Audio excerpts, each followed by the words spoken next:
I never thought I'd watch my HOA president get handcuffed, covered in mud, screaming beside a golf cart half buried in my yard.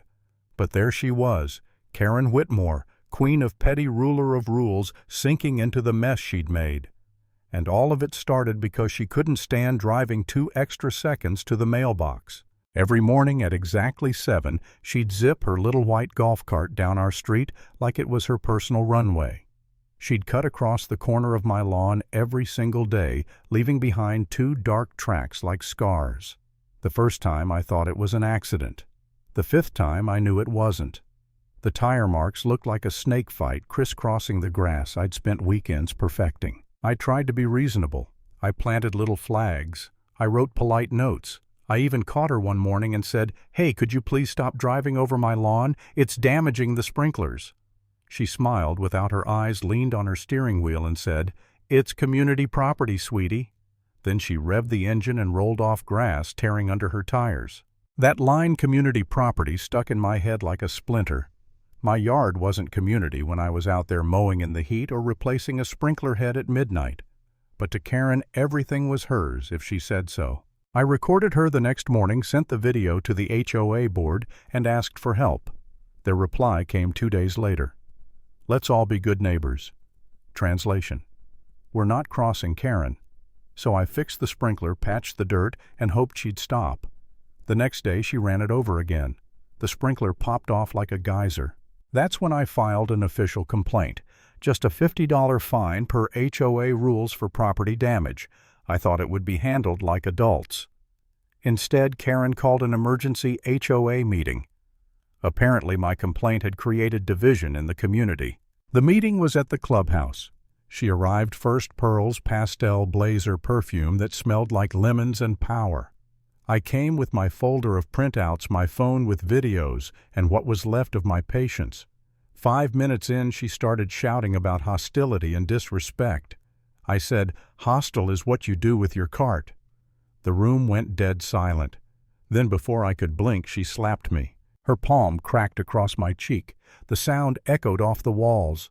For a second, all I saw was white, then gasps, someone's phone chime, my own heartbeat pounding in my ears. Karen froze her eyes wide and mumbled. She leaned into me. I didn't say a word. I just straightened up, my cheek burning, and said clearly, "We're done here." Then I walked out. I didn't cry until I got home. The anger hit me later, hot, shaking, useless anger. I replayed the moment over and over, the sting, the silence, the way no one in that room stood up for me. Not one. That's when the doubt started to creep in. Maybe I had pushed too hard. Maybe I really was making things worse. I almost tore up the complaint form right then. But then I looked outside at the corner of my yard, at the muddy ruts, the broken sprinkler head half buried in dirt, and I remembered her smirk, that smug, untouchable grin. And something in me flipped. If she wanted to treat my lawn like a shortcut, I'd let her. One last time. The plan came together as the sun set. The corner she always cut across was the lowest spot in the yard, soft after rain, perfect for what I had in mind. I grabbed a shovel and started digging. Just a shallow trench my side of the property line. I laid down a black liner, covered it with a sheet of contractor's plastic, then shoveled rich dark soil over the top. It looked innocent, like a fresh garden bed. I tied 2 little sticks with string across the edge, marked it clearly, and even put up a cute sign. "Please keep off the new garden bed." I made sure everything was within the HOA rulebook. I even filmed the process just in case. The next morning I brewed my coffee early and set up my camera. The air was cool still. Birds were chirping like nothing in the world was about to happen. Then right on schedule, 7 o'clock sharp, I heard the faint hum of her golf cart. She came rolling down the street, sunglasses on, Pearls bouncing head held high like royalty. She saw the sign. She smirked. And then she cut the corner. The front wheel sank instantly. There was this perfect sound like a boot squishing into pudding. Then the back wheel spun, spraying mud in every direction. The cart tilted, jerked, and slid sideways. Karen screamed. "Help me! This is your fault!" she shrieked, gripping the wheel like it could save her. I took a slow sip of coffee. "Come on, property sweetie," I said. That's when the laughter started. Neighbors came out with their phones up filming like it was a live wildlife documentary. One guy said world's fastest mole. Another burst out laughing so hard he nearly dropped his phone. Karen tried to floor it, but the more she revved, the deeper the tires dug.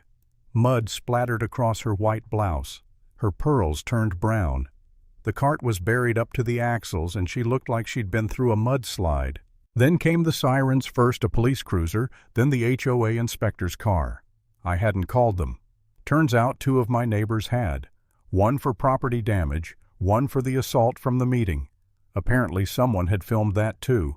The officer walked over, looked at the trench, then at the little sticks and string marking the boundary.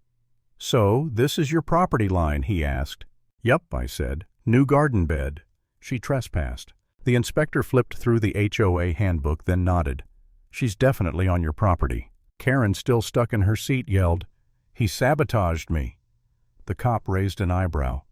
"By gardening." That broke the crowd. People started laughing outright. Someone yelled, "Karma's wearing pearls today." The cop asked her to step out of the cart. She tried, but her shoe slipped, and she went down into the mud with a splash that would have won an Oscar if it weren't so tragic. She came up with one shoe missing mud dripping down her face. "Ma'am," the officer said evenly, "we also need to talk about last night." He pulled out his phone, played the video of her slapping me in the clubhouse. She froze, mouth open. "You can't. That's taken out of context." He looked at her calmly. "You can come with me now."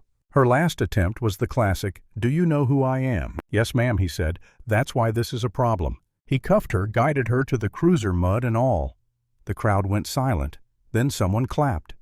One by one the neighbors started cheering softly, half in disbelief, half in satisfaction. Later that day, the HOA board held another meeting without Karen this time. The inspector filed an official report: reckless driving, repeated damage to private property, failure to obey signage. The board, suddenly very interested in rules, suspended her for 3 months, fined her for the repairs, and revoked her clubhouse privileges. The tow truck came that evening to haul her cart out. The sound of the engine digging against the mud was like poetic justice. For once, the ruts weren't in my yard, they were in hers. News spread fast. The neighborhood group chat exploded. Someone posted a clip titled, "HOA Queen Meets Mud Karma." The comments were savage: "Respect the grass or eat the dirt." "Pearls don't float." "Community property my ass." By the next morning everyone knew. Even the mailman gave me a thumbs up. Neighbors who hadn't spoken to me in months started waving again. One family brought over cookies. Karen didn't show her face for a week. When she finally did, she parked at the clubhouse and walked the rest of the way home. Head down. No more speeches about community unity or shared space. Just silence. I fixed the corner of my lawn, new sod, new sprinklers, a neat little border of small rocks. It looked perfect, peaceful mine. Sometimes I sit on my porch with a cup of coffee, look at those 2 little sticks and that old string I never took down. It reminds me of something simple. Not the slap, not the mud, not even the laughter, but the moment I stopped asking for respect and started building the kind of boundaries that make people respect themselves. Because sometimes the only way to make peace with a bully is to let them dig their own hole.